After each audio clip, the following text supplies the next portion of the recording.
Welcome to Reclaimed Nature. Plant once. Harvest for a generation. Most vegetables in your garden are a short-term transaction. You plant a radish, you eat a radish, and the plant dies. You plant corn, you harvest corn, and the field is empty. It is a cycle of endless labor. But there is one vegetable that breaks this cycle entirely. It is not a transaction. It is an inheritance. You plant it once in 2026, and your children will still be harvesting it in 2056.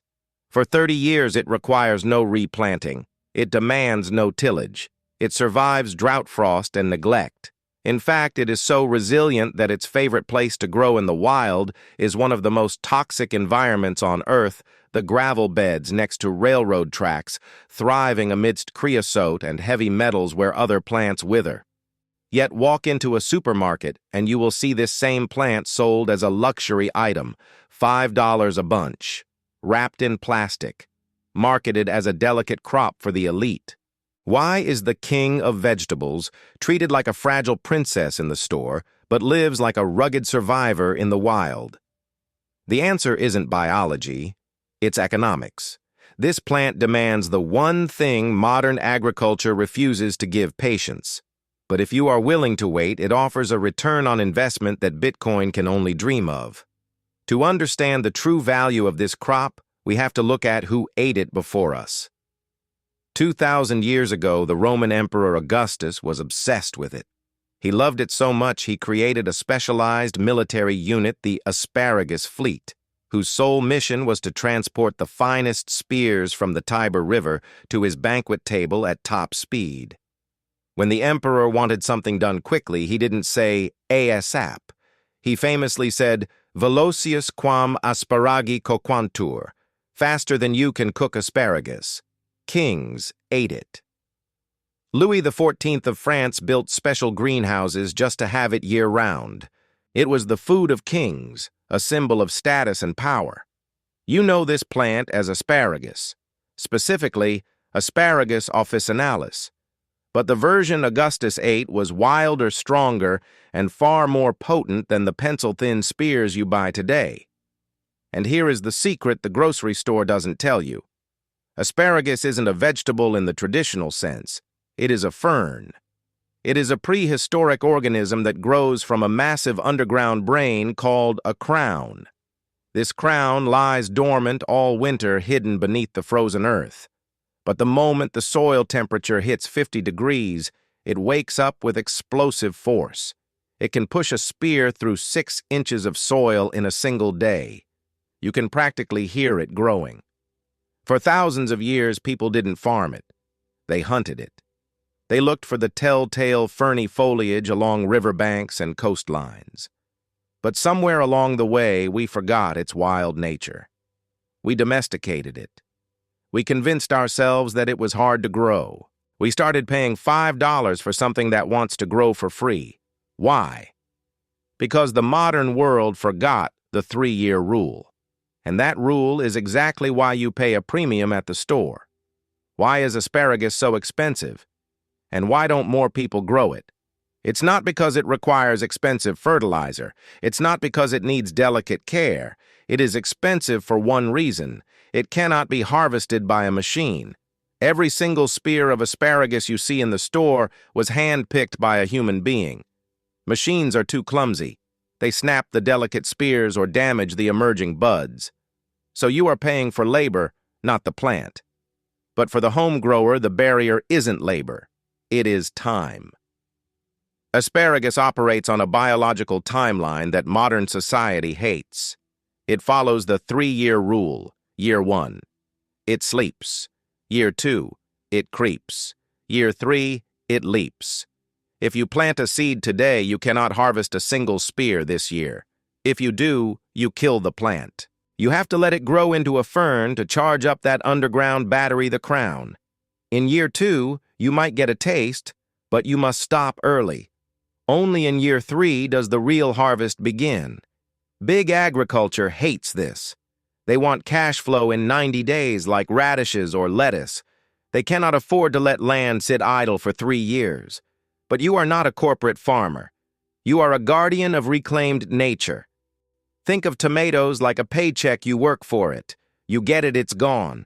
Think of asparagus like a rental property. You invest the time up front to build the foundation, and then it pays you passive income every spring for the next 3 decades. It is the only vegetable that behaves like compound interest. Now let's talk about how to hack this system, because asparagus has a secret weapon that almost no other vegetable has. It loves salt.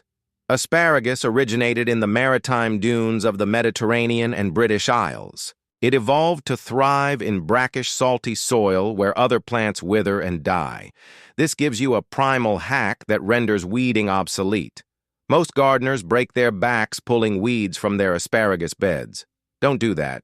Just use rock salt or salt water. You can literally salt the earth of your asparagus patch. The weeds will die of dehydration. The pests will flee.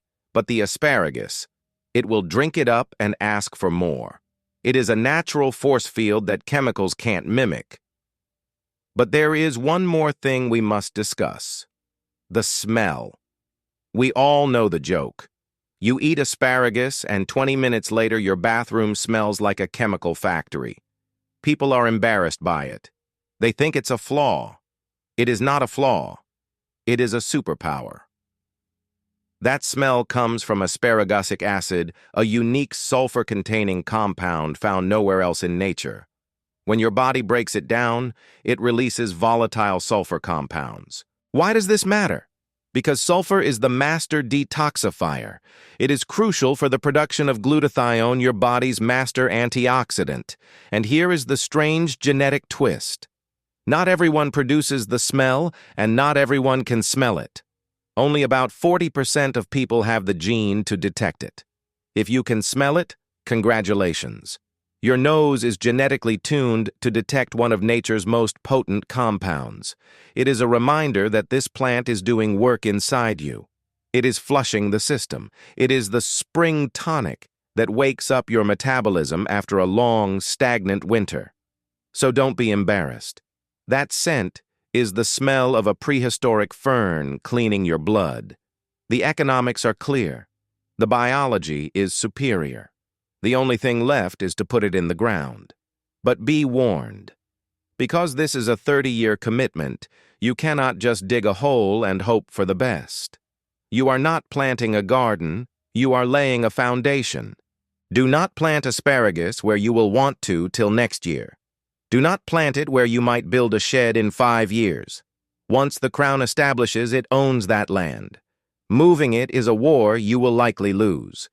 Here is the reclaimed nature protocol for the forever bed. Step 1. Dig deep. Dig a trench, not a hole. Go 12 inches down. This seems excessive for a small root, but remember you are building a bunker for a massive underground network. Step 2. Feed the beast. At the bottom of that trench pile, rich compost and aged manure. Asparagus is a hungry feeder. It needs fuel to launch those spears every spring. Step 3.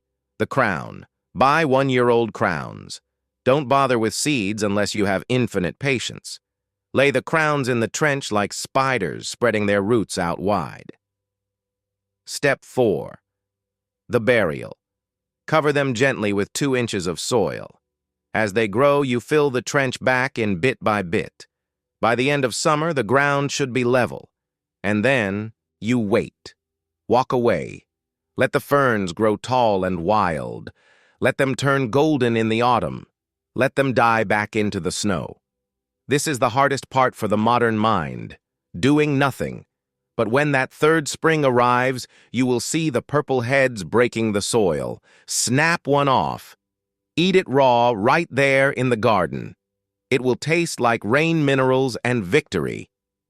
For the next 30 years, while your neighbors are buying expensive seeds, tilling their soil, and fighting weeds, you will just walk out with a knife and harvest. You are planting more than a vegetable. You are planting a legacy.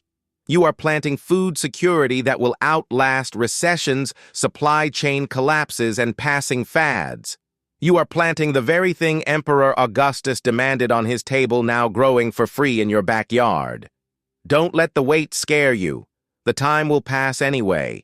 You can spend the next 3 years buying expensive vegetables, or you can spend them building a kingdom. The choice is yours.